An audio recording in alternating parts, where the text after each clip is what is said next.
Bismillahirrahmanirrahim. Assalamualaikum warahmatullahi wabarakatuh.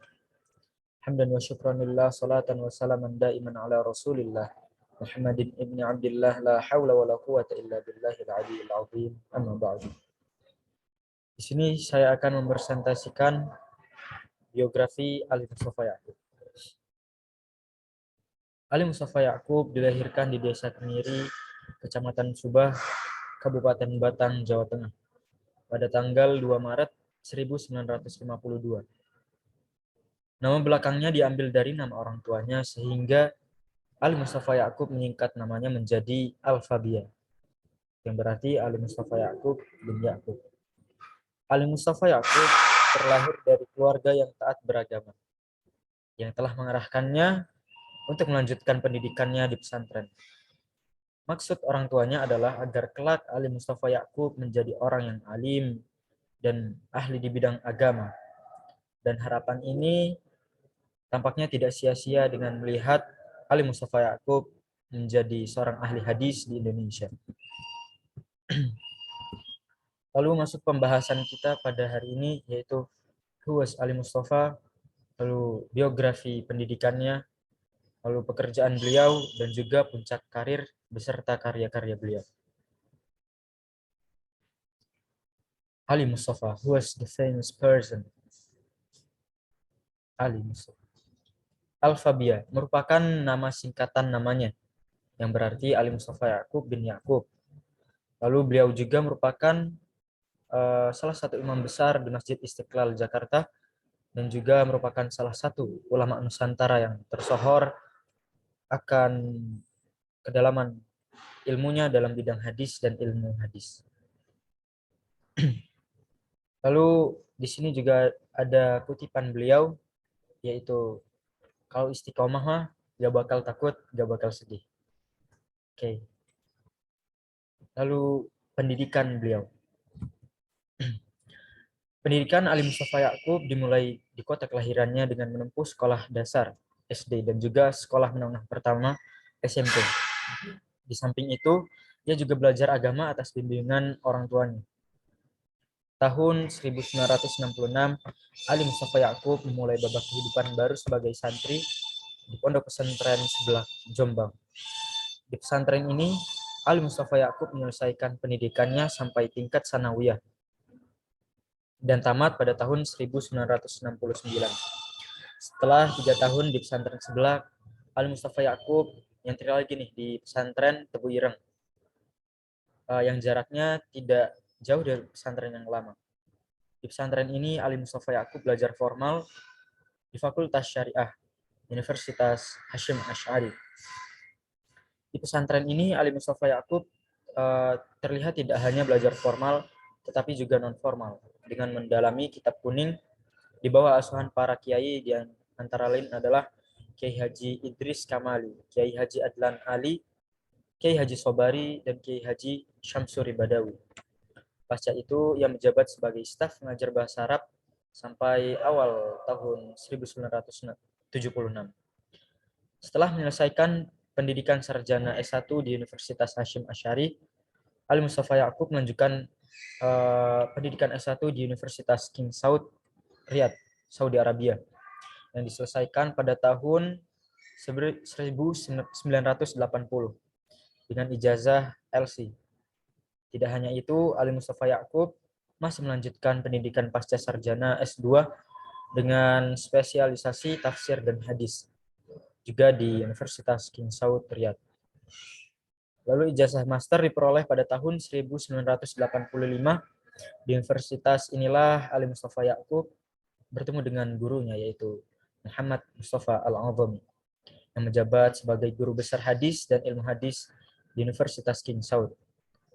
Pendidikan di universitasnya ini memberikan keistimewaan tersendiri bagi Ali Mustafa Ya'qub karena bisa bertemu dan belajar langsung dengan pakar hadis kenamaan ini. Juga lalu hubungan Ali Mustafa Ya'qub dengan gurunya. Hubungan Ali Mustafa Ya'qub dan Mustafa Al-Azami tetap terjalin baik semasa ia di bawah bimbingan Mustafa Al-Azami ataupun sampai ia wafat.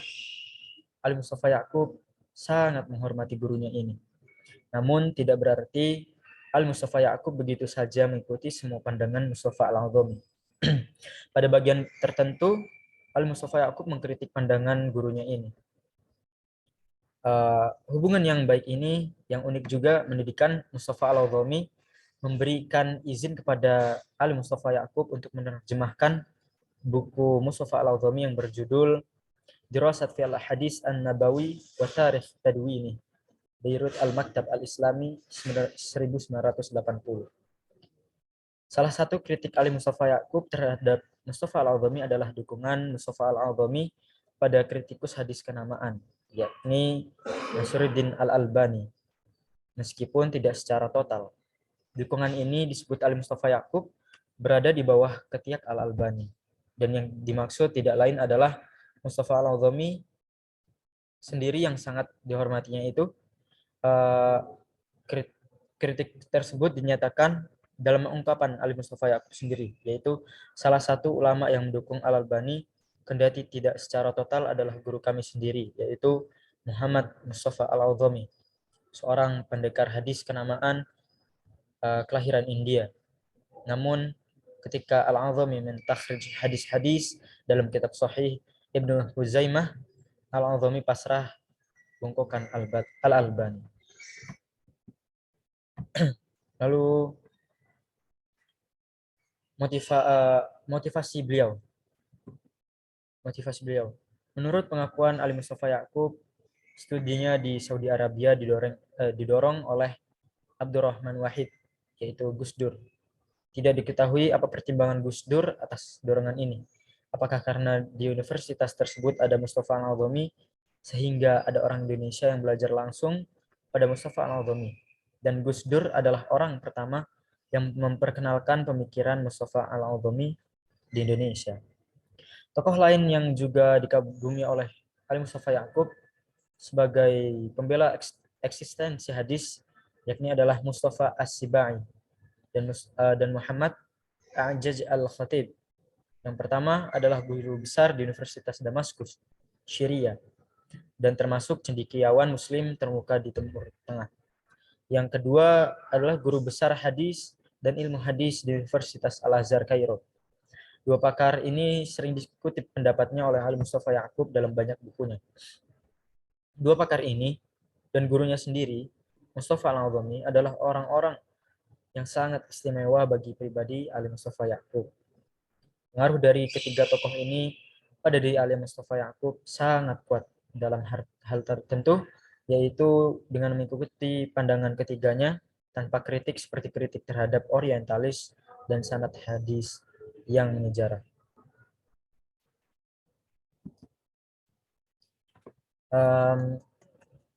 Lalu pekerjaan beliau, all about his job. Selanjutnya, Ali Mustafa Ya'qub memimpin sebuah pesantren Darus Sunnah di Jakarta. Sesuai namanya, pesantren ini merupakan pesantren yang konsen mengkaji hadis Nabi Muhammad SAW. Sedangkan di Depok, ia juga memimpin sebuah pesantren Al-Hamidiyah yang ditinggal oleh pendirinya Kiai Haji Ahmad Saiju yang wafat pada tahun 1995. Pendiri pesantren ini memberikan kepercayaan kepada Ali Mustafa Ya'qub untuk mengelola pesantren tersebut. Pesantren yang lain yang menjadi tanggung jawab pengelolanya adalah pesantren Darussalam yang didirikan bersama keluarganya di kota kelahirannya pada tahun 1989.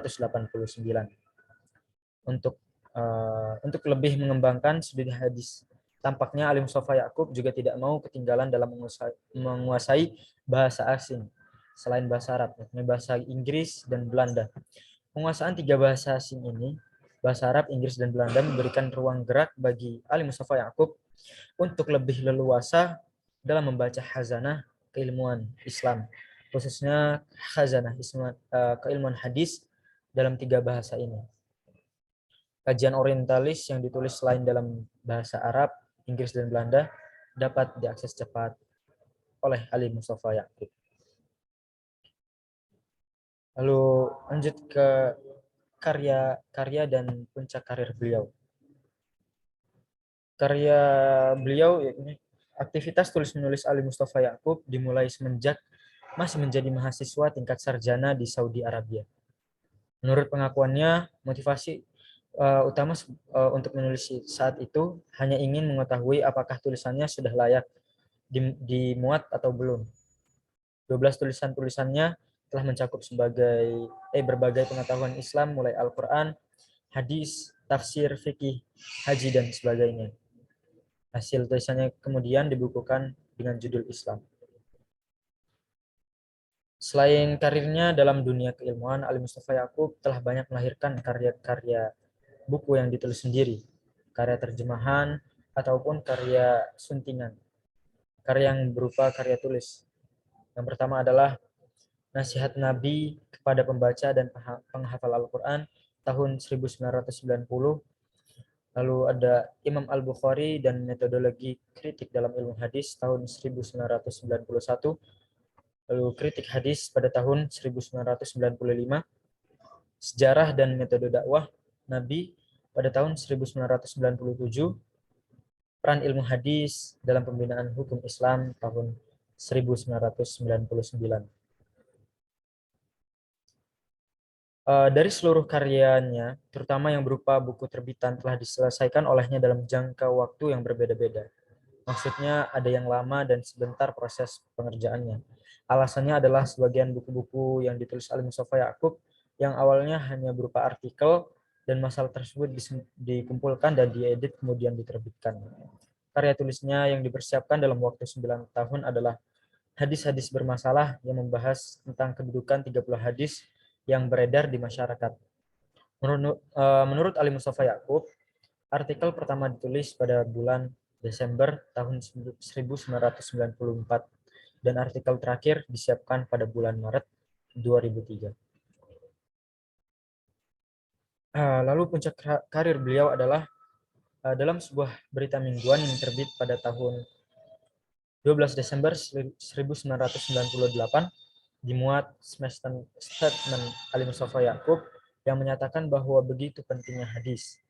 Ali Mustafa Yakub sampai pada kesimpulan bahwa mempelajari hadis itu lebih utama daripada membaca Al-Quran. Terlepas dari betul tidaknya statement itu, yang jelas Ali Mustafa Yakub memberikan perhatian yang begitu besar terhadap hadis.